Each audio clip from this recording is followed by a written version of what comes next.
Welcome to Healing and Made Free with Janet Boynes Ministries. Thank you for listening. Janet will be talking about her struggle with addiction, alcohol, drugs, eating disorders, unwanted same-sex attraction, and living a homosexual life. Janet has survived all those things by the grace of God. Janet's not a doctor, she's not a therapist, she's not a psychotherapist, she's not a licensed counselor. Janet is an ordained pastor and wants to show you God's promises, how God has set her free, and how you can be set free. What He has done for her, He will do it for you. If healing and freedom are what you want, you have come to the right place at the right time. Let's get started. Here is Janet Boynes.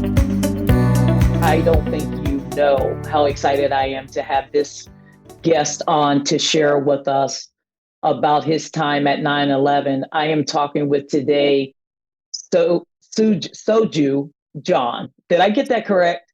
A little wrong. Sujo John. Sujo John. You don't know how many times I talk to a certain person, Carol, about getting your name right. Long O, Sujo.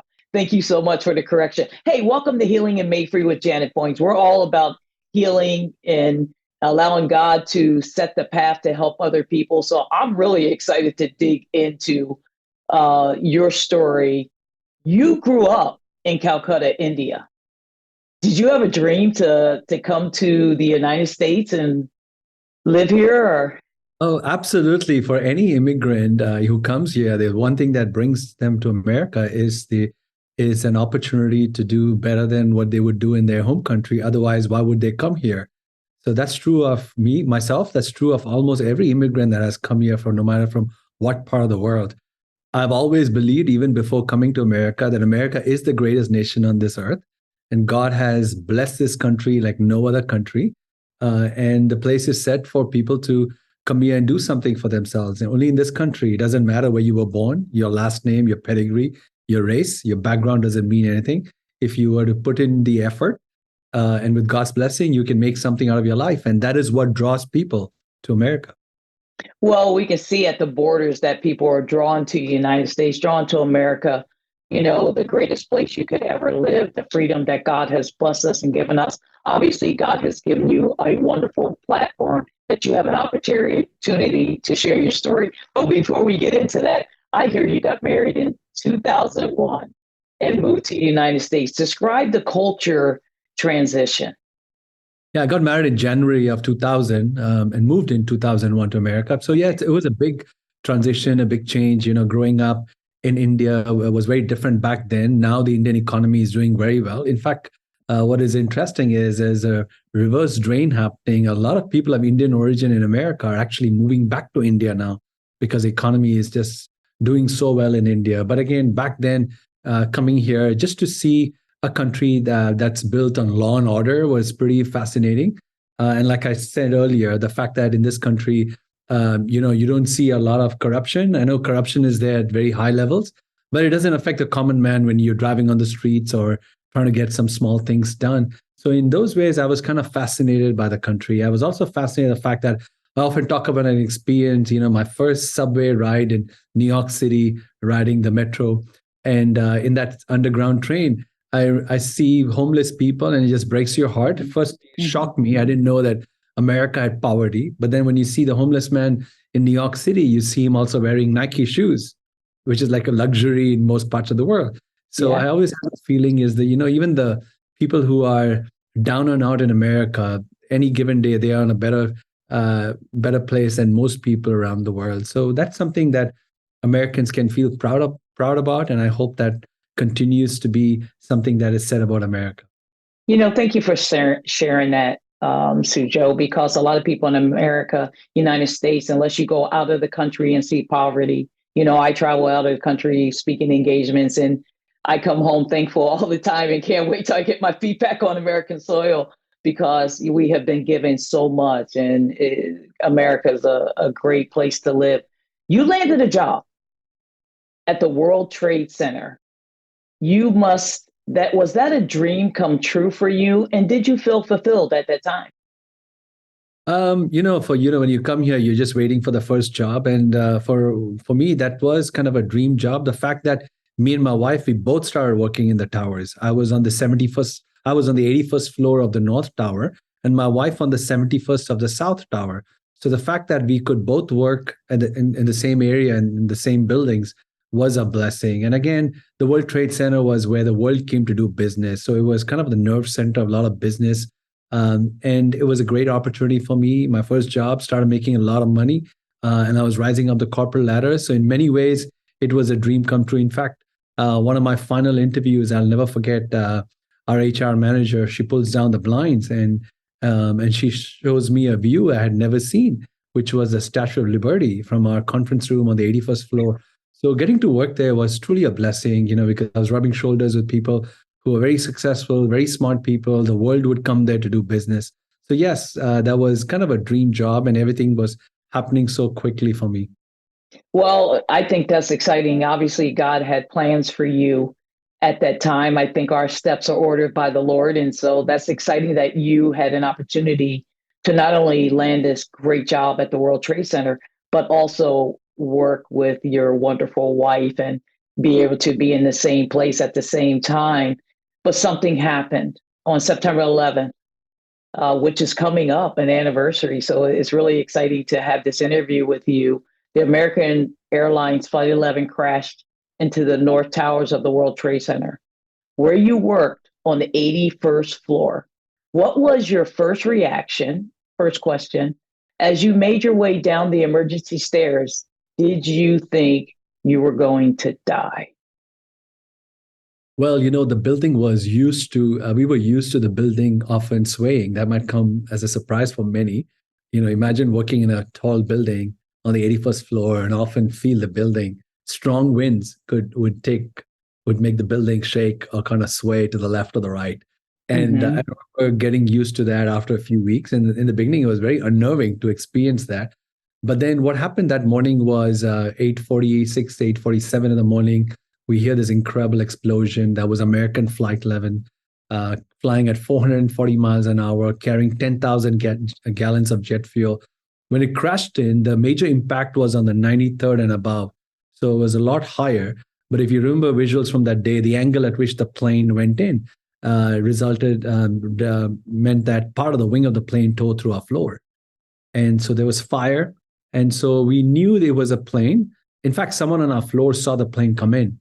But everything happened so quickly. But none of us thought it was a large commuter plane. We thought it was a small plane. A pilot had a cardiac arrest or something had gone wrong, and a small plane had crashed from the tower. We didn't know it was a terrorist attack. We didn't know it was a large plane.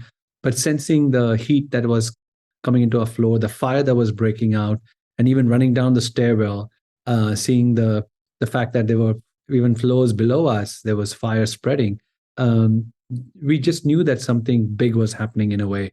I remember a conversation that I had, the first few steps we took that stairwell, a couple of us, we were talking to each other and we said, we ain't going back to our office in the next few weeks or days because everything was burned down. But nobody thought that building was going down. We were thinking, yes, it's going to, everything's going to be in control. We started seeing firemen and policemen. The fire's going to be in control. But we were thinking, well, we won't be able to go back to our office for at least a few weeks or a couple of months. But no one thought that the worst was yet to happen. We thought the worst was over when the plane crashed in. Wow. Those of you that are listening, if you are hearing this, you have friends and family that was at the World Trade Center. I'm talking to Sujo John, who was in the building at the time. But not only was he in the building, your wife was in the building. Mary worked in the South Tower, which was hit less than 20 minutes later by a United Airlines flight. When did you discover your wife was alive, or did you think, she was gone? How long was it between the two hits that you guys both realized you both were alive and survived? So Janet, let me also add that it was not just my wife. She was also pregnant at that time. So she was pregnant. She was 4 months pregnant with our oldest, who's 21 now. And so it was Wait a minute. Stop. You don't even look 40. You don't look that old. 21. Are you kidding me? You're very kind. But yeah, she was pregnant with our oldest. And so the whole thoughts about the fact that she was going through a rough pregnancy and, the challenges a pregnant woman can have running down those flights really bothered me. And as we were running down the stairwell, we hear another explosion. That was a second plane crashing into the second tower. So we knew that something else was happening on the other tower. So yes, the building collapsed when I came down 81 floors, the South Tower. So I was kind of convinced that she probably didn't make it. So I had spent almost the entire day thinking she was dead, and she thought I was dead. So it was only late that day when my cell phone rings for the very first time after I was pulled out and rescued. My cell phone rings for the first time. All day cell phones weren't working. I was trying Mm-hmm. to on my cell phone, and she was trying to reach me. But it was only late that day my cell phone rings. When I said hello, it's my wife on the other side, and that's when I truly believed that she was spared and she was alive. And we meet each other late that day. And although we had connected on a couple of calls that came in, and then we lost touch, it was only when we met each other that we truly believed that the other person was alive and was okay. But even then, we were there was this fear about what has happened to the child that she was carrying, because she had inhaled a lot of those fumes and gone through this Mm-hmm. whole stress. And when you become a parent for the first time, and more so for a woman than a man, you are always so careful about not having a miscarriage, or just wanting to make sure that the baby is going to be okay. And then Mm-hmm. how do you deal with such a big trauma, and how do you deal with the physical stress and the emotional stress and everything that a pregnant woman has to go through? So there was this whole fear about what the baby could have would have experienced in her womb. And that fear was only alleviated several days after 9/11, because we couldn't get in touch with our doctor. Initially, when we walked in, the doctor couldn't feel a beat, and Wow. it was like, because of everything that your wife has inhaled. And I want to preface that by saying, sadly, we live in America, which there's such a culture of death. Um, and we're living in that culture, and even in 2000, that was true of America. So one of the first things the doctor told us is, because of everything that your wife and has gone through, let me share something. But before I say that, let me tell you that you guys are young, and y'all can have more babies. And then her next thing was, I recommend you to abort this child. And that was one of the first things that came out of the doctor's mouth. And we were like, that's not an option. And then miraculously, she could feel the heartbeat. And then, even then, she said, this might be. So I said, has medical technology progressed that you can actually go and do something, and take care of the baby in the womb if something's gone wrong? And she said no. Then I said, well, then don't even bring that conversation with us. It's not an option for us. And our son was born a very healthy child, and he's a very normal young man. So in a way, it was three lives that were spared that day. But that was for the first time for me, when I started understanding the whole nexus in America, between doctors and abortion clinics and others, where whether they mean it well or not, I don't know, but it's just the first thing. Maybe they don't know the Lord. The first thing that comes to their mind is about the baby. And for those of us who stand for life, that's definitely not an option. God Mm-hmm. is the only one that gives life and can take life. And so I'm not a big fan of, to be very honest with you, I'm not even a big fan of capital punishment, because I feel like God has not given any of us the right to take life or give life. So God is in control, and except say in war or anything like that. But anyway, so that was kind of a an experience that obviously shaped all of our lives. But for my family, we are blessed as we look back 22 years, and we realize that God spared all three lives that day. That is an amazing story. And just to follow up on taking somebody else's life, I don't support that either. Capital punishment. If somebody comes in my home and tries to harm me, I do have a gun. I'm licensed. I got my license to carry. I will protect myself. Outside of that, I really don't believe in capital punishment, and I might get some pushback on that, but that's what I believe. God gives life and he'll take life. And I believe people can suffer in jail. And why give them an out by taking their own life? Let them suffer in jail for the rest of their life, but that's another story in and of itself. You know, Going through 9/11, like I was raped when I was younger and was abused, and that can really bring a lot of trauma on not only on you, but also, on your wife. And praise God that the three of you lived. What a story, your son. and not only you both have to tell, but your son, like I was in the womb when 9/11 went down, but what was the biggest long-term impact of 9/11 on your life, and how did it impact the calling? Because here you're working at the World Trade Center. How does that impact what God was doing in your life and what you thought the future plans were for you and your wife?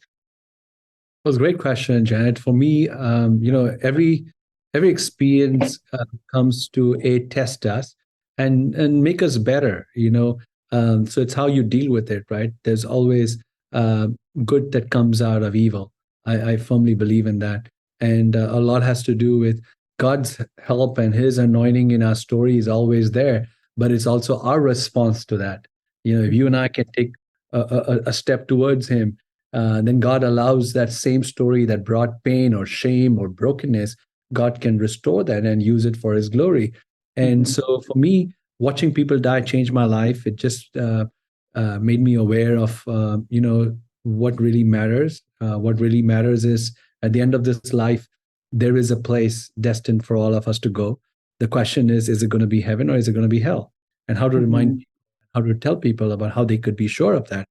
So I was convinced of that, watching people die, and I wanted to be available for God. Media from all the world started airing our story, and people started calling me to share. And so I launched into speaking, and I traveled all across America and the world. But also, as years went by, that my whole experience of being physically and spiritually rescued launched me into starting a nonprofit, which is called You Can Free Us, which Mhm. is in different countries of the world, which focuses on rescuing women and children from sex slavery and forced child labor. So, in the same way that I was physically rescued, we get an opportunity, our team gets an opportunity to go and rescue people. So in a way, God has allowed the 9/11 was kind of a genesis of something new that God was about to do. And as I look back 22 years, would I have wished to go through that experience again? Probably not. But then when I look back and I realize that my life changed for the better. I Mhm. I am more productive for God and in God's hands because of 9/11. But obviously, the country and people paid a huge price. When you think of 9/11, you have to remember the fact that 3,000 Americans died that day.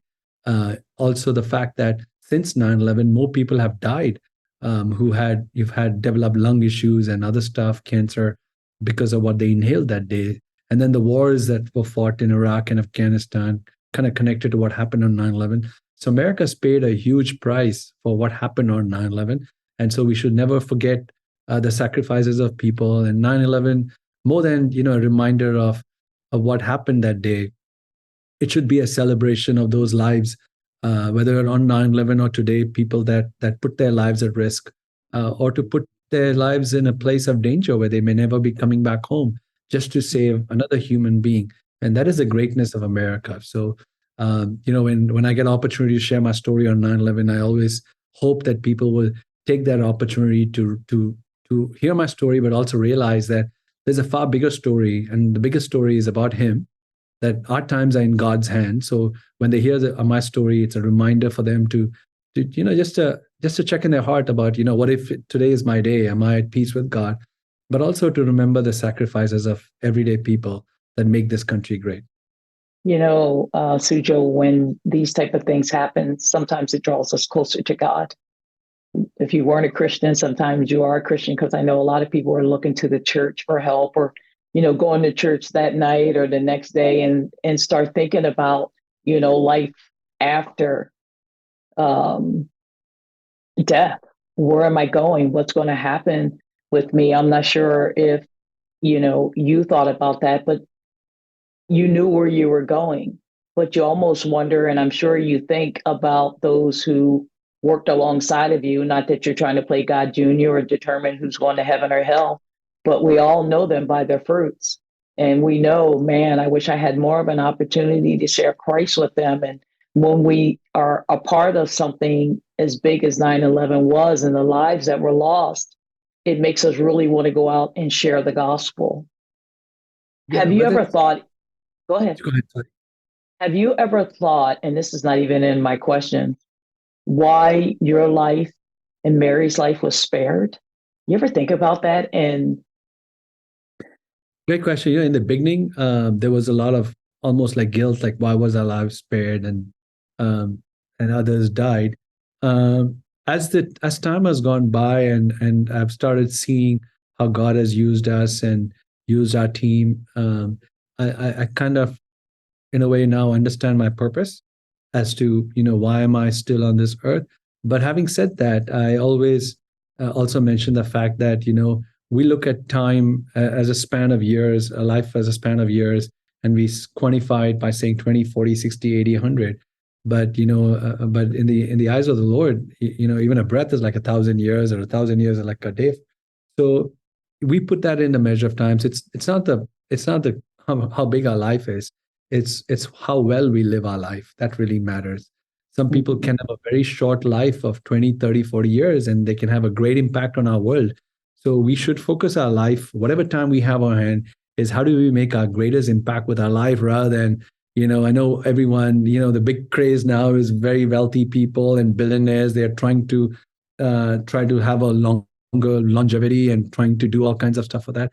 So I often wonder, I mean, is it really important to live a long life, or is it more important to have a great life? And that Mhm. should be our focus. Live every day at peace within ourselves, at peace with our family, our loved ones, and at peace with God, doing maximum damage to the kingdom of darkness and bringing hope and glory to God. So if we live our life like that, then it's a rich life. It doesn't matter how short or how long it is. So I've looked at life in a very different way. And for me, it's all about, don't live a life and one day stand before God and say, I had all these opportunities and it wouldn't make. If you're living, might as well do something. Life is risky. Exactly. So Exactly. don't just go through life, do something big. And all of us are called to do something big, because God has given us that potential. There is that innate thing that God has put in within all of us, not just for an ordinary life, but all of us for an extraordinary life. And what that means, it means different things to different people. For some, you may not have a public presence. Who cares? It might be on your knees. You could be the most extraordinary man and woman of prayer that the world will never hear of. Only on the other side of eternity, your name will be called out loudly. And there are things you can do even in secret that the world may never know. The world will never give you recognition. But when you live for Him and you serve for the glory of one, then you will find your purpose. It's not all about what you do publicly and what get recognized. Mostly, it's all about what you do when no man is watching. And I believe that's going to be some of the biggest rewards, is those who are behind the scenes, making those of us out there that are on the front lines, that are people can see us look good. So I think there's going to be we are going to be put in a position where we're going to be held more accountable. And I believe that, I don't want to get away from the launch of You Can Free Us, the foundation that you started, because I think it's a very important foundation. What are some of the organization's biggest success stories? We look at every human being as a success story. Even so, numbers don't mean much to us. Every life that was once broken, destroyed, we're able to, with God's help, rehabilitate them and give them a better future, and that is a win. So we worked in Poland, we worked in India, we worked in Ukraine since the war started. Our teams have gone in and out of Ukraine, and even now, whether it's children or women, the fact that God has allowed us to have a role in their life and to give them an opportunity, a second chance at life, and to see them their lives radically turn around means a lot. So our focus has been rescuing victims of sex trafficking, victims of forced child labor. We also have schools to educate children who are at risk, and give them a better opportunity. But we've also transitioned into taking care of the fatherless and widows, right? Especially with the war in Ukraine. We're taking care of widows. We've been buying homes for widows and vehicles for widows, and then also helping them. And that is something that's been on my heart. When you look at the problem of human trafficking too, widows are very vulnerable to that problem. So that's kind of what launched us initially into that. Even before that, we was actually bringing in relief supplies into Ukraine as soon as the war got started. I think in about 2 weeks of the war getting started, me and my team were on the ground in Ukraine, and that opened up a door for us to do what was needed. So I look at our focus is on to help broken people, especially trafficked. But I always tell people that, don't be limited to what an organization's paper is all about, right? Um, an organization it's just a set of numbers. It's just a legal document. It's just a structure for you to do what God is calling you to do. Don't get boxed into that. If God is allowing you to be stretched and tell you to do something that you never thought that you're supposed to do, but if you hear from God, just do it. So I always tell people, anytime you hear something, some cause draws you, maybe it's drawing you because you're supposed to be part of the solution. And people say, well, I don't have the resources, I don't have the money. Well, come around the problem. Come. The closer you get to the problem, maybe it's an idea God will give you, it's a resource or someone you'll meet right there. But from a distance, everything looks impossible. But come close to a problem, and then you will find a solution and you'll find your role in that problem. So we constantly are open to that. And we say, God, if you give us the resources, and if you put a certain problem in our heart or a country in our heart, and if you give us the resources, we'll go. And that's what he wants you to say. Yes, Lord, send me. The ministry that God has blessed you with, sex trafficking, as we all know that the United States of America has the largest sex trafficking in the world, which is really sad to hear that more. But I'm also hearing of more organizations coming alongside those that are being sex trafficked and rescuing them. And that's why I want to say to you, my first book called out, if I can send you any books to give to those who have been sex trafficked. I mean, I dealt with homosexuality, and a lot of them have had same-sex partners, not because they wanted to, because they were forced into a situation. Or a lot of them will say, a lot of girls and boys, well, he raped me, like I said, and I'm not going to be in a relationship with a man if that's what it takes. So I wound up getting in a relationship with a woman. And so a lot of our millennials, Gen Zs, adults are going through that. And, trauma is real. And I believe God is going to set those that are free. And from what I hear, talking with many people, organizations that are dealing with sex trafficking, some of them go back because that's all they know. And it's uncomfortable trying to readjust, just like it was hard for me to leave that lifestyle of homosexuality for 14 years and now go into a heterosexual life, which God has called me into anyway from the foundation of the earth. So thank you so much for the work that you're doing. It's amazing. I want to go back to 9/11 since we are coming up on the anniversary. Have you and Mary taken your kids to Ground Zero? And if so, how has the 9/11 tragedy impacted your family as a whole? Yes, we have. In fact, obviously they grew up around the story, our experience of 9/11. So our kids all know that. But for me, it became easier for me, the experience, because I started traveling and speaking about it. But my wife has had to deal with the trauma of what she experienced with it in a more rough way than I had to deal with it. She watched people jumping out of the building that day and many bodies landing with her. So it's been a longer journey for her to have that closure. And even I have had friends who worked with me. I know someone who actually took his own life. I've had people very dysfunctional in their lives who experienced that day, even those who didn't come very close to dying, but experienced that from a closer perspective, have had to deal with some of the big challenges emotionally. So it was, PTSD has been a problem for a lot of people. Seeing, can you imagine? It's unimaginable, right? You can't even imagine. People see on television the scenes, or on YouTube, pictures of people jumping out of the building, and it just messes them up. You can imagine standing on the streets and watching these bodies land next to you.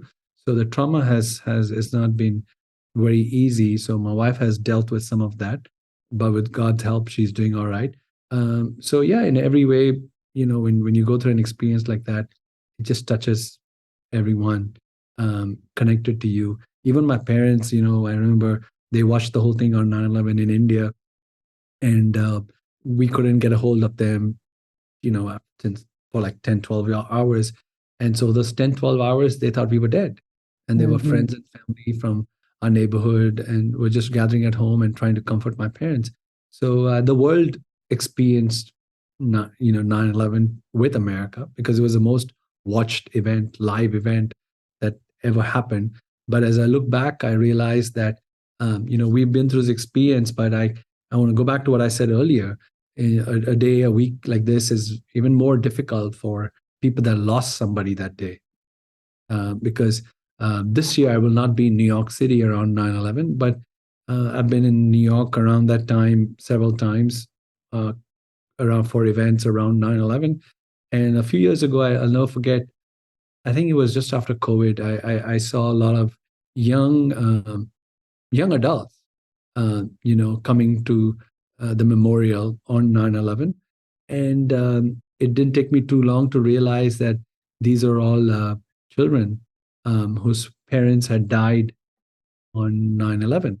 And I look at them and they are young men and women and they're probably married. And it just, it was, in a way, it just put me in a place I was not prepared for, to realize that, wow, these, we first saw those images of them as babies, and now they are grown men and women, and how their lives have have changed forever. They've missed somebody from their family at every holiday, at every birthday, at every major event. So my thoughts, and I hope everyone's prayers, will be about those families. See, it's one thing when somebody dies a natural death. You put in every effort to try to save that person's life. You go to the best doctors, you get the best surgery, you get the best treatment, and then you do your best, and then when it's their time to go. But when somebody dies in a very unnatural death, like what happened on 9/11, where people just went to work or they just boarded those planes, it's a very difficult thing to overcome for family members. Yeah. Trauma is most definitely real. I'm 65 years old, and just going through trauma from my childhood when mom passed away 3 years ago. All these years I suppressed it. So those of you that are listening to Sujo John's story and listening that his wife went through some trauma, and he probably went through trauma, but the most important thing is to get some help. Don't suppress it, because it's going to lift his ugly head up in another way. It might come out with you drinking a lot or going into drugs or selling your body. All those things, you look for other things outside of God and medicate your pain. Get professional help, so God can heal you from the inside out. Reading the word, going to church is so important. But also, God has raised up professional Christian counselors, so you can go to them and talk about your story. I want to end on a good note here, and I'm so grateful. I want to share. Make sure you share with people, your website. But You Can Feed Us is making a difference in the fight against modern slavery. What are a couple of the projects you would like to share with my audience that you're working on right now? Well, one of the things that we are focusing on is actually to prevent this from happening, and so we've started this schools called Udan, which means taking flight. And these are kids who are working in the garbage dumps, or whose parents, because of poverty, are open to selling these kids. So our team goes and identifies these kids. Often these kids have no clothing on them, and now to see them in our schools, to get education, get a skill set, and then grow up as responsible young men and women is just the most fulfilling thing. And so that's an exciting thing that we want to continue to grow. I just got back from India. I went and saw 2 more locations where there's such deep poverty, and my goal is to start those centers pretty soon. So that's something that we're really working on. The need is great. When you talk to someone in the nonprofit world, you always have a project and you're waiting for more resources to come to align with it so you can help more people. So that's something that is on topmost of my mind, to start more of this, to bring hope to more children around the world. Sujo, this has been a blessing. Can you share with my audience, if they wanted to reach out to you or come work for you and help in any way, how can they reach you? They can go to our website, which is youcanfreeus.org, youcanfreeus.org. Or you can just Google my name, Sujo John, or on social media, you can find us, and we'd love to get in touch with them. I'm assuming you're on Instagram and Facebook. Yes, I am. I'm not very active, but yes, they can find me on social media. Yes, Sujo John official, I think, is on Instagram. But yeah, that's always a good way to find somebody. Sujo, you are a blessing. Those of you that are watching, please share this with someone else, because God is still in the healing business. Every day we can look to others, and God can use other people's story to heal us and let you know that what he's done for Sujo, what he's done for me, he will also do for you. God bless you. And thanks again. Thank you. It was an honor talking to you. Thank you for listening to Healing and Made Free with Janet Boynes. Acts 10:34 says, God is no respecter of persons. God doesn't play favorites, which means what he has done for Janet, what he has done for guests on this show, he will do for you too. If you are struggling with anything, do not hesitate to reach out to Janet Boynes Ministries. They will do their best to help you any way they can. Go to the website, janetboynesministries.com. Janet loves you, and most importantly, God loves you.